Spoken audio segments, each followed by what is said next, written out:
سورۃ الانفال، اللہ کے نام سے جو بڑا مہربان نہایت رحم والا ہے۔ یہ لوگ آپ سے غنیمتوں کا حکم دریافت کرتے ہیں، آپ فرما دیجئے کہ یہ غنیمتیں اللہ کی ہیں اور رسول کی ہیں، سو تم اللہ سے ڈرو اور اپنے باہمی تعلقات کی اصلاح کرو اور اللہ اور اس کے رسول کی اطاعت کرو اگر تم ایمان والے ہو۔ بس ایمان والے تو ایسے ہوتے ہیں کہ جب اللہ کا ذکر آتا ہے تو ان کے قلوب ڈر جاتے ہیں، اور جب اللہ کی آیتیں ان کو پڑھ کر سنائی جاتی ہیں تو وہ آیتیں ان کے ایمان کو اور زیادہ کر دیتی ہیں، اور وہ لوگ اپنے رب پر توکل کرتے ہیں جو کہ نماز کی پابندی کرتے ہیں، اور ہم نے ان کو جو کچھ دیا ہے وہ اس میں سے خرچ کرتے ہیں۔ سچے ایمان والے یہ لوگ ہیں، ان کے لیے بڑے درجے ہیں ان کے رب کے پاس، اور مغفرت اور عزت کی روزی ہے، جیسا کہ آپ کے رب نے آپ کے گھر سے حق کے ساتھ آپ کو روانہ کیا، اور مسلمانوں کی ایک جماعت اس کو گراں سمجھتی تھی۔ وہ اس حق کے بارے میں اس کے بعد کہ اس کا ظہور ہو گیا تھا آپ سے اس طرح جھگڑ رہے تھے کہ گویا کوئی ان کو موت کی طرف ہانکے لیے جاتا ہے، اور وہ دیکھ رہے ہیں۔ اور تم لوگ اس وقت کو یاد کرو جبکہ اللہ تم سے ان دو جماعتوں میں سے ایک کا وعدہ کرتا تھا کہ وہ تمہارے ہاتھ آ جائے گی، اور تم اس تمنا میں تھے کہ غیر مسلح جماعت تمہارے ہاتھ آ جائے، اور اللہ تعالیٰ کو یہ منظور تھا کہ اپنے احکام سے حق کا حق ہونا ثابت کر دے اور ان کافروں کی جڑ کاٹ دے، تاکہ حق کا حق ہونا اور باطل کا باطل ہونا ثابت کر دے، گو یہ مجرم لوگ ناپسند ہی کریں۔ اس وقت کو یاد کرو جب کہ تم اپنے رب سے فریاد کر رہے تھے، پھر اللہ تعالیٰ نے تمہاری سن لی کہ میں تم کو 1000 فرشتوں سے مدد دوں گا جو لگاتار چلے آئیں گے، اور اللہ تعالیٰ نے یہ امداد محض اس لیے کی کہ بشارت ہو اور تاکہ تمہارے دلوں کو قرار آ جائے، اور مدد صرف اللہ ہی کی طرف سے ہے جو کہ زبردست حکمت والا ہے۔ اس وقت کو یاد کرو جب کہ اللہ تم پر اونگ طاری کر رہا تھا اپنی طرف سے چین دینے کے لیے، اور تم پر آسمان سے پانی برسا رہا تھا کہ اس پانی کے ذریعہ سے تم کو پاک کر دے اور تم سے شیطانی وسوسہ کو دفع کر دے اور تمہارے دلوں کو مضبوط کر دے اور تمہارے پاؤں کو جما دے۔ اور وہ وقت جب کہ تمہارا رب فرشتوں کو اشارہ کر رہا تھا کہ میں تمہارے ساتھ ہوں، تم اہل ایمان کو ثابت قدم رکھو، میں ابھی ان کافروں کے دلوں میں رعب ڈالے دیتا ہوں، پس تم ان کی گردنوں پر ضرب اور جوڑ جوڑ پر چوٹ لگاؤ۔ یہ اس بات کی سزا ہے کہ انہوں نے اللہ کی اور اس کے رسول کی مخالفت کی، اور جو اللہ کی اور اس کے رسول کی مخالفت کرتا ہے سو بے شک اللہ تعالیٰ سخت سزا دینے والا ہے۔ سو یہ سزا چکھو اور جان رکھو کہ کافروں کے لیے جہنم کا عذاب مقرر ہی ہے۔ اے ایمان والو، جب تم کافروں سے دو بدو مقابل ہو جاؤ تو ان سے پشت مت پھیرنا، اور جو شخص ان سے اس موقع پر پشت پھیرے گا، مگر ہاں جو لڑائی کے لیے پینترا بدلتا ہو یا جو اپنی جماعت کی طرف پلان لینے آتا ہو، وہ مستثنا ہے، باقی اور جو ایسا کرے گا وہ اللہ کے غضب میں آ جائے گا، اور اس کا ٹھکانہ دوزخ ہوگا، اور وہ بہت ہی بری جگہ ہے۔ سو تم نے انہیں قتل نہیں کیا لیکن اللہ نے ان کو قتل کیا، اور آپ نے خاک کی مٹھی نہیں پھینکی بلکہ اللہ نے وہ پھینکی تاکہ مسلمانوں کو اپنی طرف سے ان کی محنت کا خوب صلہ دے دے۔ بلا شبہ اللہ تعالیٰ خوب سننے والا خوب جاننے والا ہے۔ ایک تو بات یہ ہوئی، اور دوسری بات یہ ہے اللہ کو کافروں کی تدبیر کو کمزور کرنا تھا۔ اگر تم لوگ فیصلہ چاہتے ہو تو وہ فیصلہ تمہارے سامنے موجود ہوا، اور اگر باز آ جاؤ تو یہ تمہارے لیے نہایت خوب ہے، اور اگر تم پھر وہی کام کرو گے تو ہم بھی پھر وہی کام کریں گے، اور تمہاری جمعیت تمہارے ذرا بھی کام نہ آئے گی، گو کتنی زیادہ ہو۔ اور واقعی بات یہ ہے کہ اللہ تعالیٰ ایمان والوں کے ساتھ ہے۔ اے ایمان والو، اللہ کا اور اس کے رسول کا کہنا مانو، اور اس کا کہنا ماننے سے روگردانی مت کرو سنتے جانتے ہوئے، اور تم ان لوگوں کی طرح مت ہونا جو دعویٰ تو کرتے ہیں کہ ہم نے سن لیا، حالانکہ وہ سنتے سناتے کچھ نہیں۔ بے شک بدترین خلائق اللہ کے نزدیک وہ لوگ ہیں جو بہرے ہیں، گونگے ہیں، جو کہ ذرا نہیں سمجھتے، اور اگر اللہ تعالیٰ ان میں کوئی خوبی دیکھتا تو ان کو سننے کی توفیق دے دیتا، اور اگر ان کو اب سنا دے تو ضرور روگردانی کریں گے بے رخی کرتے ہوئے۔ اے ایمان والو، تم اللہ اور رسول کے کہنے کو بجا لاؤ جبکہ رسول تم کو تمہاری زندگی بخش چیز کی طرف بلاتے ہوں، اور جان رکھو کہ اللہ تعالیٰ آدمی کے اور اس کے قلب کے درمیان آڑ بن جایا کرتا ہے، اور بلا شبہ تم سب کو اللہ ہی کے پاس جمع ہونا ہے۔ اور تم ایسے وبال سے بچو کہ جو خاص کر صرف انہی لوگوں پر واقع نہ ہوگا جو تم میں سے ان گناہوں کے مرتکب ہوئے ہیں، اور یہ جان رکھو کہ اللہ سخت سزا دینے والا ہے۔ یاد کرو وہ وقت جب تم تھوڑے تھے، زمین میں تم کو بے زور سمجھا جاتا تھا، تم ڈرتے رہتے تھے کہ کہیں لوگ تمہیں مٹا نہ دیں، پھر اللہ نے تم کو جائے پناہ مہیا کر دی، اپنی مدد سے تمہارے ہاتھ مضبوط کیے اور تمہیں اچھا رزق پہنچایا، شاید کہ تم شکر گزار بنو۔ اے ایمان والو، تم اللہ اور اس کے رسول کے حقوق میں جانتے ہوئے خیانت مت کرو، اور اپنی قابل حفاظت چیزوں میں خیانت مت کرو، اور تم اس بات کو جان رکھو کہ تمہارے اموال اور تمہاری اولاد ایک امتحان کی چیز ہے، اور اس بات کو بھی جان رکھو کہ اللہ تعالیٰ کے پاس بڑا بھاری اجر ہے۔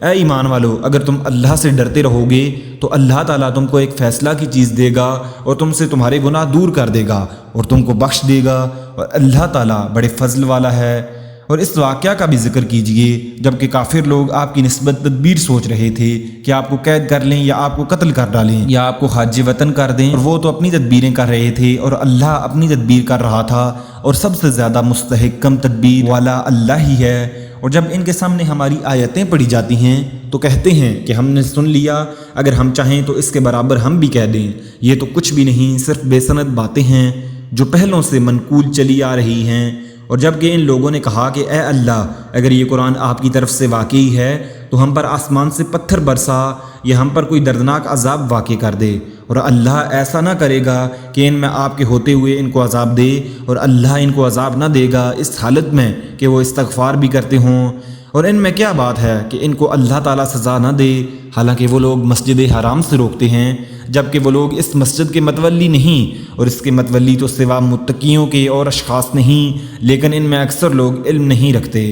اور ان کی نماز کعبہ کے پاس صرف یہ تھی کہ سیٹیاں بجانا اور تالیاں بجانا، سو اپنے کفر کے سبب اس عذاب کا مزہ چکھو۔ بلا شک و شبہ یہ کافر لوگ اپنے مالوں کو اس لیے خرچ کر رہے ہیں کہ اللہ کی راہ سے روکیں، سو یہ لوگ تو اپنے مالوں کو خرچ کرتے ہی رہیں گے، پھر وہ مال ان کے حق میں باعث حسرت ہو جائیں گے، پھر مغلوب ہو جائیں گے، اور کافر لوگوں کو دوزخ کی طرف جمع کیا جائے گا تاکہ اللہ تعالیٰ ناپاک کو پاک سے الگ کر دے اور ناپاکوں کو ایک دوسرے سے ملا دے، پس ان سب کو اکٹھا ڈھیر کر دے، پھر ان سب کو جہنم میں ڈال دے۔ ایسے لوگ پورے خسارے میں ہیں۔ آپ ان کافروں سے کہہ دیجئے کہ اگر یہ لوگ باز آ جائیں تو ان کے سارے گناہ جو پہلے ہو چکے ہیں سب معاف کر دیے جائیں گے، اور اگر اپنی وہی عادت رکھیں گے تو کفار سابقین کے حق میں قانون نافذ ہو چکا ہے، اور تم ان سے اس حد تک لڑو کہ ان میں فساد عقیدہ نہ رہے اور دین اللہ ہی کا ہو جائے، پھر اگر یہ باز آ جائیں تو اللہ تعالیٰ ان اعمال کو خوب دیکھتا ہے۔ اور اگر روح گردانی کریں تو یقین رکھیں کہ اللہ تعالیٰ تمہارا کارساز ہے، وہ بہت اچھا کارساز ہے اور بہت اچھا مددگار ہے۔ جان لو کہ تم جس قسم کی جو کچھ غنیمت حاصل کرو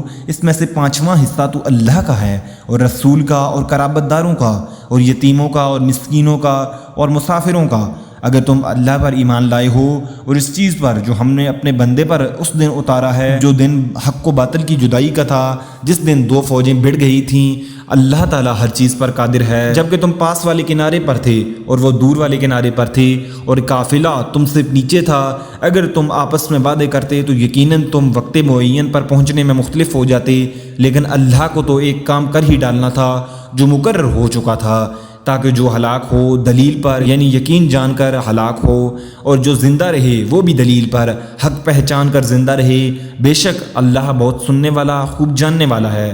جبکہ اللہ نے تجھے تیرے خوابوں میں ان کی تعداد کم دکھائی، اگر ان کی زیادتی دکھاتا تو تم بزدل ہو جاتے اور اس کام کے بارے میں آپس میں اختلاف کرتے، لیکن اللہ نے بچا لیا، وہ دلوں کے بھیدوں سے خوب آگاہ ہے۔ جبکہ اس نے بے وقت ملاقات انہیں تمہاری نگاہوں میں بہت کم دکھائے اور تمہیں ان کی نگاہوں میں کم دکھایا، تاکہ اللہ اس کام کو انجام تک پہنچا دے جو کرنا ہی تھا، اور سب کام اللہ ہی کی طرف پھیرے جاتے ہیں۔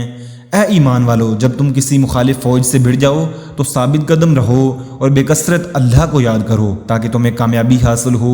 اور اللہ کی اور اس کے رسول کی فرما برداری کرتے رہو، آپس میں اختلافات نہ کرو ورنہ بزدل ہو جاؤ گے اور تمہاری ہوا اکھڑ جائے گی، اور صبر و سحار رکھو، یقیناً اللہ تعالیٰ صبر کرنے والوں کے ساتھ ہے۔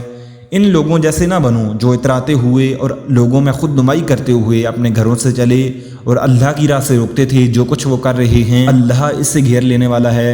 جبکہ ان کے اعمال کو شیطان انہیں زینت دار دکھا رہا تھا اور کہہ رہا تھا کہ لوگوں میں سے کوئی بھی آج تم پر غالب نہیں آ سکتا، میں خود بھی تمہارا حمایتی ہوں۔ لیکن جب 2 جماعتیں نمودار ہوئیں تو اپنی ایڑیوں کے بل پیچھے ہٹ گیا اور کہنے لگا، میں تو تم سے بری ہوں، میں وہ دیکھ رہا ہوں جو تم نہیں دیکھ رہے، میں اللہ سے ڈرتا ہوں اور اللہ تعالیٰ سخت عذاب والا ہے۔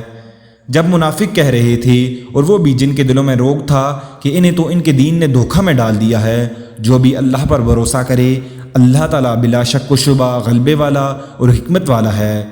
کاش کہ تو دیکھتا کہ جب کہ فرشتے کافروں کی روح قبض کرتے ہیں، ان کے منہ پر اور سرینوں پر مارتے ہیں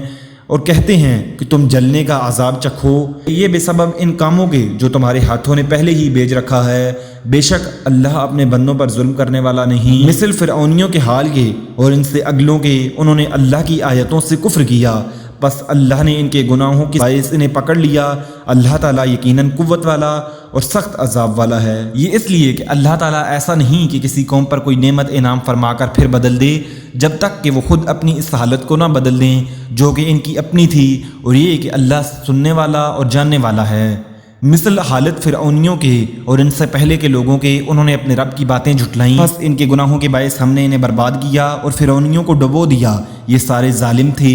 تمام جانداروں سے بدتر اللہ کے نزدیک وہ ہیں جو کفر کریں پھر وہ ایمان نہ لائیں۔ جن سے آپ نے عہد و پیمان کر لیا پھر بھی وہ اپنے عہد و پیمان کو ہر مرتبہ توڑ دیتے ہیں اور بالکل پرہیز نہیں کرتے۔ پس جب کبھی تو لڑائی میں ان پر غالب آ جائے، انہیں ایسی مار مار کہ ان کے پچھلے بھی بھاگ کھڑے ہوں، ہو سکتا ہے کہ وہ عبرت حاصل کریں۔ اور اگر تجھے کسی قوم کی خیانت کا ڈر ہو تو برابری کی حالت میں ان کا عہد نامہ توڑ دے۔ اللہ تعالیٰ خیانت کرنے والوں کو پسند نہیں فرماتا۔ کافر یہ خیال نہ کریں کہ وہ بھاگ نکلے، یقیناً وہ عاجز نہیں کر سکتے۔ تم ان کے مقابلہ کے لیے اپنی طاقت بھر قوت کی تیاری کرو اور گھوڑوں کے تیار رکھنے کی، کہ اس سے تم اللہ کے دشمنوں کو خوف زدہ رکھ سکو، اور ان کے سوا اوروں کو بھی جنہیں تم نہیں جانتے۔ اللہ انہیں خوب جان رہا ہے۔ جو کچھ بھی اللہ کی راہ میں صرف کرو گے وہ تمہیں پورا پورا دیا جائے گا اور تمہارا حق نہ مارا جائے گا۔ اگر وہ صلح کی طرف جھکیں تو بھی صلح کی طرف جھک جا، اور اللہ پر بھروسہ رکھ، یقیناً وہ بہت سننے والا جاننے والا ہے۔ اگر وہ تجھ سے دغا بازی کرنا چاہیں گے تو اللہ تجھے کافی ہے، اسی نے اپنی مدد سے اور مومنوں سے تیری تائید کی ہے۔ ان کے دلوں میں باہمی الفت بھی اسی نے ڈالی ہے۔ زمین میں جو کچھ ہے تو اگر سارا کا سارا بھی خرچ کر ڈالتا تو بھی ان کے دل آپس میں نہ ملا سکتا۔ یہ تو اللہ ہی نے ان میں الفت ڈال دی ہے، وہ غالب حکمتوں والا ہے۔ اے نبی تجھے اللہ کافی ہے اور ان مومنوں کو جو تیری پیروی کر رہے ہیں۔ اے نبی ایمان والوں کو جہاد کا شوق دلاؤ۔ اگر تم میں 20 بھی صبر کرنے والے ہوں گے تو 200 پر غالب رہیں گے، اور اگر تم میں سے 100 ہوں گے تو 1000 کافروں پر غالب رہیں گے، اس واسطے کہ وہ بے سمجھ لوگ ہیں۔ اچھا اب اللہ تمہارا بوجھ ہلکا کرتا ہے، وہ خوب جانتا ہے کہ تم میں ناتوانی ہے، پس اگر تم میں سے 100 صبر کرنے والے ہوں گے تو وہ 200 پر غالب رہیں گے، اور اگر تم میں سے 1000 ہوں گے تو وہ اللہ کے حکم سے 2000 پر غالب رہیں گے۔ اللہ صبر کرنے والوں کے ساتھ ہے۔ نبی کے ہاتھ میں قیدی نہیں چاہیے جب تک کہ ملک میں اچھی خون ریزی کی جنگ نہ ہو جائے۔ تم تو دنیا کے مال چاہتے ہو اور اللہ کا ارادہ آخرت کا ہے، اور اللہ زور آور بحکمت ہے۔ اگر پہلے ہی سے اللہ کی طرف سے بات لکھی ہوئی نہ ہوتی تو جو کچھ تم نے لیا ہے اس بارے میں تمہیں کوئی بڑی سزا ہوتی۔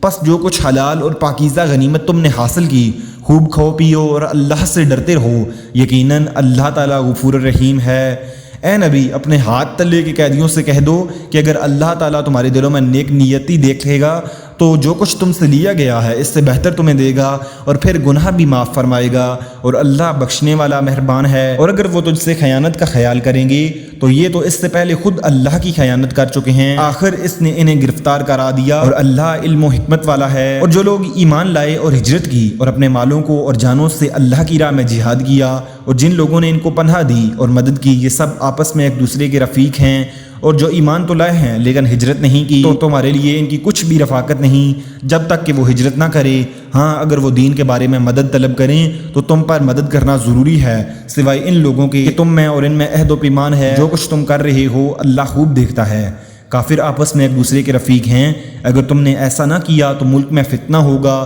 اور زبردست فساد ہو جائے گا۔ جو لوگ ایمان لائے اور ہجرت کی اور اللہ کی راہ میں جہاد کیا اور جنہوں نے پناہ دی اور مدد پہنچائی، یہی لوگ سچے مومن ہیں، ان کے لیے بخشش اور عزت کی روزی۔ اور جو لوگ اس کے بعد ایمان لائے اور ہجرت کی اور تمہارے ساتھ ہو کر جہاد کیا، بس یہ لوگ بھی تم میں سے ہی ہیں، اور رشتے ناتے والے ان میں سے بعض سے زیادہ نزدیک ہیں اللہ کے حکم میں۔ بے شک اللہ تعالیٰ ہر چیز کا جاننے والا ہے۔